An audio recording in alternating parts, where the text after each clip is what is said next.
আপনি এখন মারা গেলে মানুষ আপনার মোবাইলে চেক করে দেখবে এটাতে গান আছে, সিনেমা আছে। গান সিনেমা মোবাইল থেকে ডিলিট করে দেন, তওবা করেন। পৃথিবী সাক্ষী হয়ে যাবে যে ছেলেটা মারা গেছে, ওর মোবাইল তো সিনেমা আছে, ওর মোবাইলে নাটক আছে, মানুষ সাক্ষী হয়ে যাবে আপনার গুনাহের। মোবাইল থেকে আপনি গান ডিলিট করে দেন, নাটক ডিলিট করে দেন।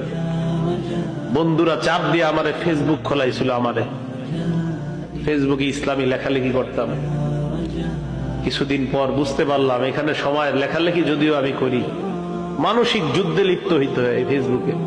মানুষ পক্ষে লেখে, বিপক্ষে লেখে। পার্মানেন্টলি আমি ডিলিট করে দিছি, আমার কোনো ফেসবুক নাই। আমার জীবন কি চলে না বলেন? চলে, আগের চেয়ে ভালো চলতেছে। আমি যুবক ভাই